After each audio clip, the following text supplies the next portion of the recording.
Alléluia, mes bien-aimés. Je suis encore là, avec la grâce du Seigneur, vous apporter la parole de Dieu. J'espère que vous vous portez trop bien.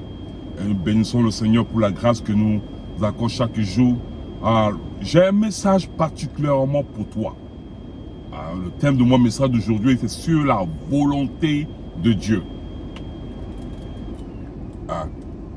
Et c'est un message très compliqué, un message difficile à prêcher, mais je voulais vous donner juste une petite partie, et peut-être dans la grâce, si la grâce du Seigneur, si Dieu nous fera grâce prochainement, je vous donnerai une autre partie. La volonté de Dieu. Qu'est-ce que est la volonté de Dieu? Pourquoi la volonté de Dieu est indispensable dans notre vie? J'ai un petit verset à vous lire aujourd'hui dans le livre de Proverbes chapitre 3, versets 5 à 6. Il est dit: confie-toi en l'Éternel de tout ton cœur et ne t'appuie pas sur ta sagesse. Reconnais-le dans toutes tes voies et il aplanira tes sentiers. Il y aura peut-être d'autres versets que je vais juste faire, je vais juste donner les paraphrases et puis sur la vidéo, je mettrai d'autres versets. Nous ne confions pas à notre sagesse, à ce que nous connaissons. Nous savons qu'il y a un système. Ce monde est dirigé par un système. Chaque jour, notre vie est dirigée par un système. Par exemple, il faut absolument travailler, il faut aller à l'école, il faut avoir un bon diplôme, avoir un bon travail, ainsi nous pouvons vivre. S'il n'y a pas un bon diplôme, il n'y a pas un travail, nous ne pouvons pas avoir ce qu'il faut pour notre famille. Ça, c'est le monde. Ça, c'est un système qui a été établi. Absolument. Et malheureusement que beaucoup de chrétiens rentrent dans ce système et oublient ce qu'ils sont. Et ce qui est vraiment indispensable que le Seigneur a mis dans mon cœur à vous dire, c'est découvrir ce que nous sommes. Pourquoi? Parce que nous ne sommes pas arrivés à découvrir Dieu et à connaître Dieu au point que nous ne connaissons pas ce que nous sommes. Nous prétendons connaître notre vie, mais nous ne connaissons pas ce que nous sommes. La volonté de Dieu. Pourquoi je dis qu'il était difficile? Parce que chaque chrétien doit savoir quelle est la volonté de Dieu pour leur vie. Il est indispensable. Nous devons savoir ces choses. Parce que notre vie est conduite selon la volonté de Dieu. Dans le livre de Luc chapitre 11, quand Jésus-Christ apprenait la prière à ses disciples, il a dit que ta volonté soit faite. Et dans mes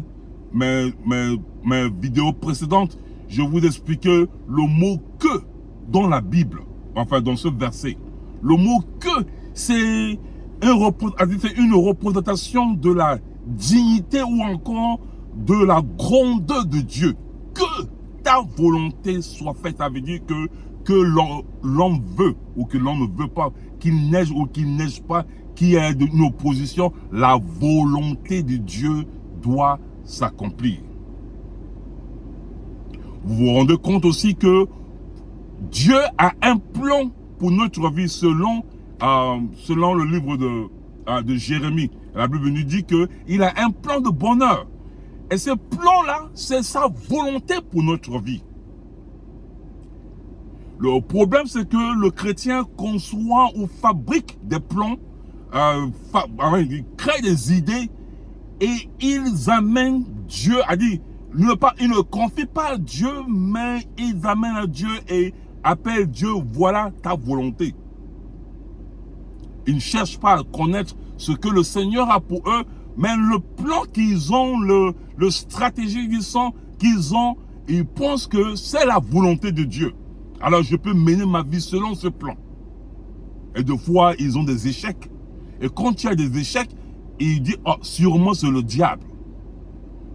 Et quand parfois aussi que ces choses marchent un petit peu, nous disons que, oh voilà, donc c'est la volonté de Dieu. Cependant, ce n'est même pas la volonté de Dieu. Vous savez que la grâce de Dieu travaille aussi. Des fois, nous sommes loin de la volonté de Dieu, mais la grâce de Dieu nous assiste là où nous sommes. Le chrétien ne cherche pas à connaître la volonté de Dieu pour leur vie.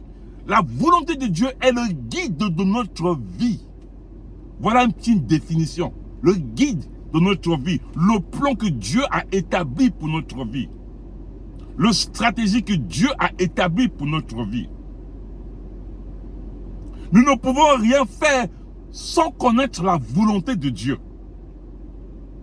Et il est vrai que nous titubons, nous cherchons par tous les moyens à réussir sur quelque chose ou sur un plan que nous avons fabriqué. Cependant, cela n'est pas la volonté de Dieu.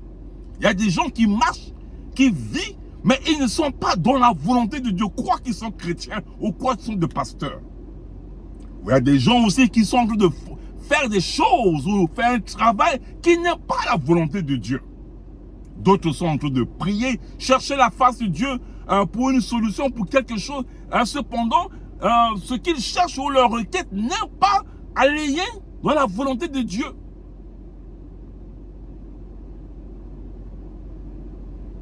Pourquoi je dis qu'il était difficile? Parce que cela prend du temps pour connaître la volonté de Dieu.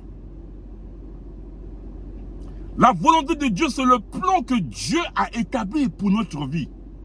Et nous savons, Dieu ne donne jamais tout ce plan. Dieu donne toujours ce plan à moitié ou à une petite partie. Des fois, il peut nous montrer un chemin qui a une courbure, mais nous ne savons pas ce qui vient après la courbure ou après le tournant. Ou des fois, il montre un plan et pendant ce plan, il accompagne ce plan avec un problème. Les problèmes ne sont pas exclusivement une attaque du diable. Dieu travaille dans notre vie, Dieu ne développe pas de problèmes. Et quand par un problème surgit dans notre vie, ce que nous devons chercher d'abord, ce n'est pas de combattre le problème, mais de chercher à savoir ce qui est derrière le problème. Il y a un Dieu derrière le problème qui a déjà établi son plan. Comment te faire sortir de cette situation? Et mon frère, quand tu te sors de cette situation, oh alléluia, c'est une victoire, c'est la gloire qui s'éclate dans ta vie. Parce que c'est la volonté de Dieu pour toi.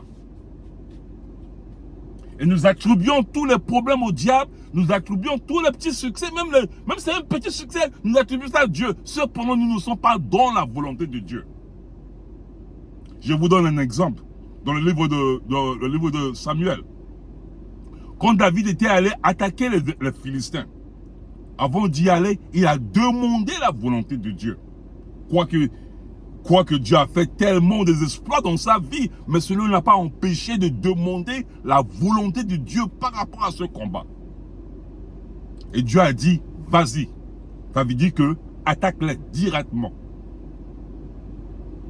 Et il a attaqué directement et Dieu lui a donné la victoire. Il fut un autre moment où les Philistins sont rassemblés sur le même endroit et ils voulaient aussi attaquer David. David n'a pas toujours allé pour la première fois, ou fait comme la première fois. Il est allé toujours demander à Dieu, Seigneur, qu'est-ce que tu veux que je fasse? Dieu a dit, cette fois-ci, ne l'attaque pas directement, mais contourne-les par derrière et attends. Voilà notre problème. Attendre. Il est vrai de fois quand nous prions, Dieu travaille avec son temps. Dieu ne travaille pas en dehors de son temps. Dieu ne vient jamais en retard et ne vient jamais à temps. Dieu travaille dans son temps. Et notre problème, c'est d'attendre. Le corps humain n'aime pas attendre.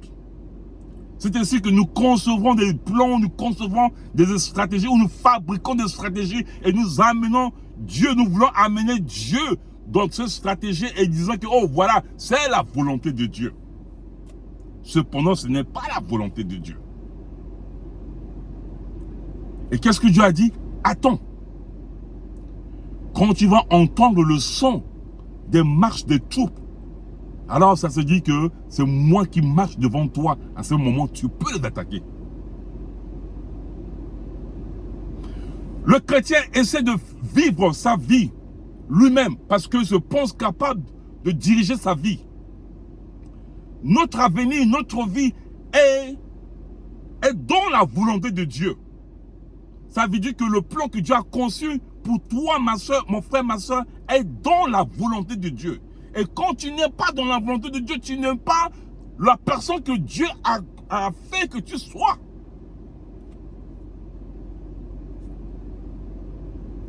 Tu n'es pas ce que tu devais être, mon frère. Il y a des personnes qui devaient être des millionnaires, des grands entrepreneurs, des dirigeants de même pays, mais ils ne savent pas parce qu'ils n'arrivent pas à connaître la volonté de Dieu pour leur vie. Et nous titubons.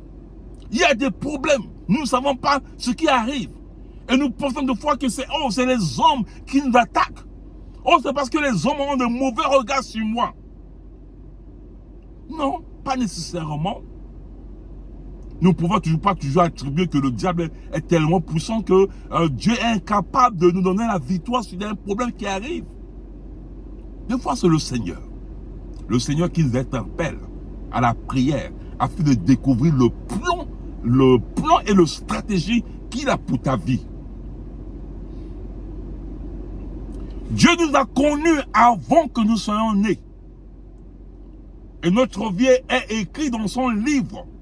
Ça veut dire que ce qu'il a voulu faire dans notre vie est déjà là établi. Mais quand tu vis loin de la volonté de Dieu, tu souffres, mon frère. Voilà pourquoi beaucoup de chrétiens ne cherchent jamais à connaître ce que le Seigneur a pour eux. Ils ne donnent pas le temps, ils ne donnent pas l'occasion de chercher à connaître ces choses. Et ils n'arrivent pas à faire une découverte, de connaître ce qu'ils sont. Le plus souvent, le problème, c'est Dieu qui amène afin de nous introduire à nous-mêmes. Et des fois, nous oublions ce que le Seigneur est. Nous n'arrivons pas à connaître le Seigneur et nous oublions. Et puisque nous n'avons pas connu le Seigneur, nous ne pourrons pas connaître ce qui habite en nous. Donc, si notre vidéo précédente, je vous ai parlé d'un scientifique, de la recherche d'un scientifique qui disait, pour prendre un avion, afin de joindre l'étoile la plus proche de la Terre, il faut 51 milliards d'années. Imaginez, imaginez, 51 milliards d'années pour joindre l'étoile la plus proche de la Terre, si nous prenons un avion. C'est-à-dire les avions que vous utilisez pour aller voyager dans d'autres pays et ainsi de suite. Et vous imaginez aussi dans le livre de Psaume, la Bible dit que Dieu s'abaisse pour regarder les cieux et la terre. La distance entre la terre et l'étoile la plus proche pour joindre cette distance, il faut 51 milliards d'années. Et Dieu, cependant, s'abaisse pour regarder le ciel et la terre. Regardez combien il est grand. Combien il est. Il n'y a pas un mot, même le mot gigantesque n'est même pas capable de décrire ce qu'il est. Et cependant, ce Dieu habite en toi. Mon frère, quand tu fais cette découverte, réalisez combien un grand Dieu puissant habite en toi. Tu te vois au-delà des possibilités, au-delà des principautés, au-delà de tout. Voilà ce que la Bible nous dit dans le livre d'Éphésiens chapitre 1, verset 20. Il a déployé en Christ, en le ressuscitant d'entre les morts, en le faisant asseoir dans le lieu céleste, au-dessus de toute domination, au-dessus de toute principauté, au-dessus de tout nom qui soit nommé dans le monde présent ou encore dans le monde à venir. Nous ignorons de découvrir ce que nous sommes. Et nous n'arrivons pas à être là où nous devons être. Pour certaines personnes, Dieu a préparé leur vie dans un autre pays étranger ou dans un coin missionnaire quelque part. Mais parce que nous avons vu tellement des impossibilités partout, par-ci, par-là, nous ignorons que le Seigneur est capable de disposer les moyens pour te faire partir. Et cependant, nous sommes là en train de titubés et tournant en rang, n'arrivons pas à prier. Cherchez à connaître la volonté de Dieu pour ta vie. Ta vie est cette volonté. Si tu ne connais pas cette volonté, tu ne peux pas connaître ce que tu es, mon frère, ma soeur. Voilà la raison de l'un des problèmes que nous subissons ou des difficultés que nous subissons. Des fois, le Seigneur amène des problèmes afin de nous aider à prier. Et quand nous prions, nous oublions ce que nous sommes ainsi, nous découvrons ce que le Seigneur a pour nous.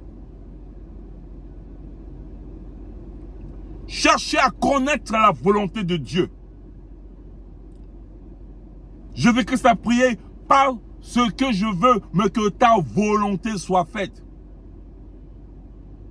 Mais mon frère, ma soeur, si tu ne connais pas la volonté de Dieu, comment tu pourras vivre ta vie, vivre ce que le Seigneur a pour toi, ce que Dieu a préparé pour toi, ce que le Seigneur a accompli à la croix pour toi. Ta vie est liée à la volonté de Dieu.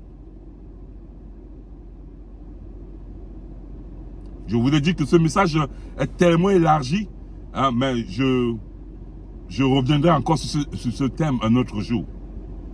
Il est vrai qu'il est difficile de vivre la vie chrétienne. Difficile de connaître la volonté de Dieu. Cela ne vient pas facilement. Mais il est temps que nous allions sur la volonté de Dieu. Il y a des choses que le Seigneur a pour toi qui t'attend, mon frère. Il y a des choses que le Seigneur veut faire dans ta vie. Tu as réduit le Seigneur selon tes possibilités. Tu as ramené Dieu dans ta possibilité. Et tu penses que voilà ce que Dieu a fait. Dieu peut faire seulement le peu que je connais ici. Non.